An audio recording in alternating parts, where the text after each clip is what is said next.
Salut à tous, j'espère que vous allez bien.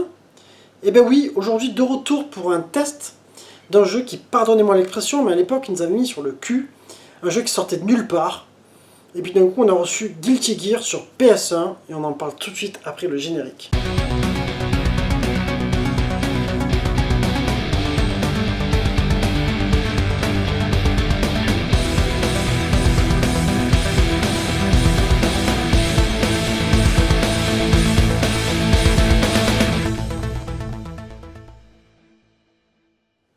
Alors moi je me rappelle parfaitement de cette époque puisque j'étais vendeur de jeux vidéo en boutique spécialisée, donc on faisait beaucoup d'imports, que ce soit des États-Unis ou du Japon.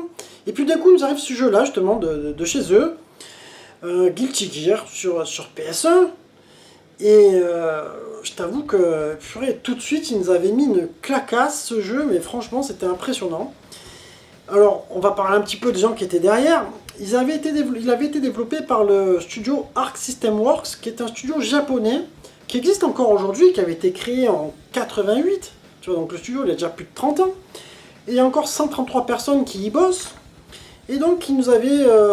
à cette époque-là, je pense qu'on les connaissait un petit peu moins, mais par la suite, c'est un studio qui maintenant est connu de beaucoup par les joueurs, puisqu'il avait développé il y a quelque temps DB Fighter Z sur PS4 et Xbox One, mais aussi la série des BlazBlue, et les Guilty Gear ont continué même sur PS2, etc. Alors, pour revenir donc à nos moutons, le Guilty Gear, le premier du nom, donc sur PS1, il était sorti le 14 mai 98 au Japon, le 31 octobre 98 aux USA, et en France, bien sûr, enfin en Europe, il est arrivé en mai 2000. Mais du coup, tu avais du 50 Hz. Il valait mieux privilégier les imports japonais ou américains. Moi, je me rappelle vraiment de la sortie japonaise, et je me rappelle après encore de l'avoir reçu en américain. Et là, c'est ce qui avait de bien, justement, c'est qu'en japonais, ça doit être un jeu qui est tourné entre 500 et 549 francs à l'époque. Et puis du coup, quand ça passait à prendre un port américain, ce qui avait de bien, c'est que ça baissait un peu, c'était moins cher. Alors je sais pas si c'est un rapport de dollars ou quoi, mais c'était des jeux du coup qui passaient facilement à 449 francs, voire 399 des fois. Alors, un jeu qui est un peu dans un esprit... pour moi, ça me faisait un peu penser à un esprit Marvel, un peu Darkstalker, Vampire Savior, tous ces jeux-là. Dans le même délire, si tu veux, un peu d'univers, ça se passe dans le futur. Lui, il se passe, je crois, en 2180, quelque chose comme ça. Donc je trouve un peu cette créativité, c'est un peu inspiré voilà, des Marvel, etc. Moi ça me fait penser un peu au Marvel vs Capcom ou X-Men Children of the Atom, tu vois par exemple. Mais c'est un peu cette époque-là de toute façon, hein. On était en plein dans le... On était encore dans le versus fighting 2D, il y avait toujours les fans qui continuaient, même sur la Neo Geo, sur la Saturn, etc. Beaucoup sur la Saturn. Et donc là tu vas avoir le choix avec trois modes différents, c'est-à-dire le mode arcade, mode versus, le mode training, tu vois, donc c'était vraiment très simpliste, mais à la fois très efficace. Tu vas avoir droit à 13 persos, qui sont d'ailleurs très originaux, je trouve. Je vois pas vraiment de grosses inspirations, par contre, dans les persos, je vais te dire, ah, lui ressemble à lui de Street Fighter, quoi. Non, moi je trouve que c'est vraiment à part. Et tu as tout de suite une très bonne ambiance rock'n'roll, tu sens que tu plonges dans un jeu très dynamique. Et franchement, ça le faisait vraiment. C'était vraiment une belle surprise ce jeu-là. Alors moi, ce que je vais te proposer pour continuer la vidéo, justement, ça va être de passer sur le test et d'approfondir point par point. Alors, comme je te disais, on va commencer par le graphisme. Quand tu mettais le jeu, déjà, tu te disais, waouh, il y avait de belles couleurs. Tu vois qu'il y a une belle réalisation, même dans les décors. C'est vachement original, c'est vraiment travaillé, c'est vraiment abouti. De plus, tu as des effets qui sont excellents, tu t'en prends plein la gueule, moi j'ai vraiment kiffé. Et c'est marrant parce que ce jeu-là, tu vois, j'avais plus joué depuis longtemps, et puis, encore une fois de plus, hein, si vous l'avez vu dans certaines vidéos, je vais ressortir ça, mais voilà, avec la PS1 Mini, du coup, qu'est-ce que j'ai fait? J'ai repris la ROM et je l'ai remis.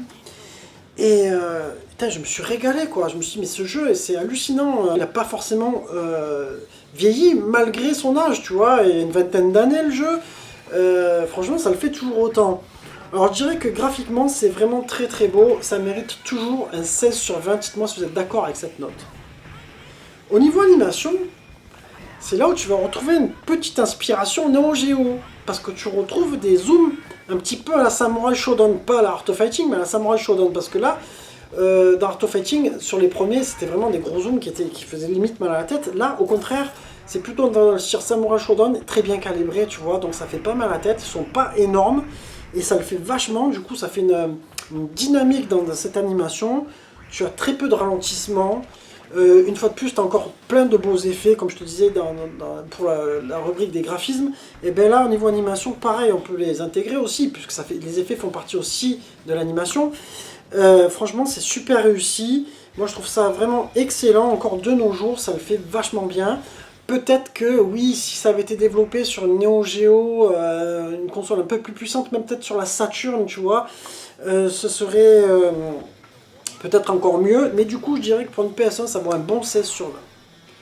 Au niveau jouabilité, du coup que j'ai téléchargé la ROM, j'ai pas la notice, donc j'improvise un peu, tu vois, tu découvres un peu, tu dis allez hop, je refais un peu l'ancienne, mais franchement même sans avoir les coups sous les yeux, tu arrives à en faire, ça sort tout seul, c'est un jeu qui est très souple, je pense qu'après il doit y avoir des coups cachés, etc., car pour que je retrouve, j'irai chercher sur le net, j'irai un peu voir ce qui se passe, mais il y a une palanquée de coups, et de possibilités dans ce jeu qui sont vraiment, vraiment étendues pour un bon jeu, pour un jeu de combat, tu vois, ça le fait super.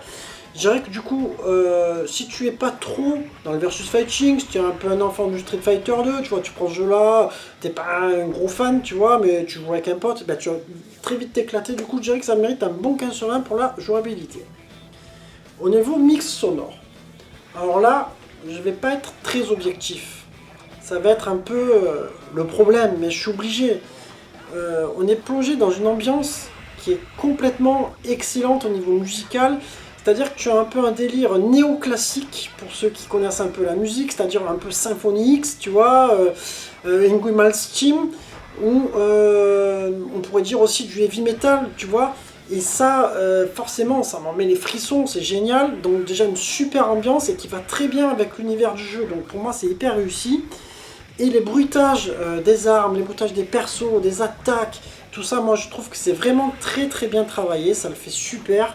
Donc voilà, je vais mettre une méchante note, hein, 18 sur 20. Dites-moi si vous êtes d'accord, peut-être qu'après si vous n'aimez pas trop ce style, pour vous ça ne pourra pas être cette note-là. Je suis peut-être pas super objectif, mais là tu vois, tu touches un peu le musicien, donc forcément, je suis obligé de mettre cette note-là. En ce qui concerne la durée de vie, du coup je te dirais que voilà, 13 persos, c'était comment dire, le calibre moyen, tu vois, des jeux de combat de l'époque. Donc tu as de quoi faire. Après, je pense que si tu joues à deux, tu vas te régaler. Seul, c'est vrai que ouais, c'est un peu comme tous les jeux de combat. On peut pas mettre, je ne te mettrai pas une super note, mais je ne te mettrai pas une note trop basse. Je dirais que ça mérite un bon 15 sur 20, il y a quand même de quoi faire. Tu reviendras toujours sur ce jeu en fait. Et donc en verdict, on va arriver sur un 16 sur 20, qui pour moi du coup, Guilty Gear, c'est le premier de la saga, et même pour un premier volet, franchement il est réussi, tu vois, même s'il y a des gaps après par rapport aux versions PS4, etc. Mais je trouve que dès le premier volet, ils ont vraiment réussi quelque chose qui fait qu'après ça a perduré, et il y a toujours plein de gens qui jouent à ce jeu-là. Et donc un jeu qui pour moi est quand même un jeu culte de la PS1 pour les versus fighting 2D. Et surtout si tu es un fan de ce style-là, tu te dois de l'avoir dans ta collecte. Tu vois, moi-même je ne l'ai pas encore, il faut que je le reprenne, tu vois. Je l'ai plus, c'est dans mes prochains achats, on verra ça. Enfin voilà, je vais vous laisser quelques images pour la fin de ce test en plein écran. Et puis, si tu as kiffé la vidéo, pense à la liker. Et en attendant, je vous dis merci à tous, portez-vous bien et on se retrouve prochainement. Ciao, ciao!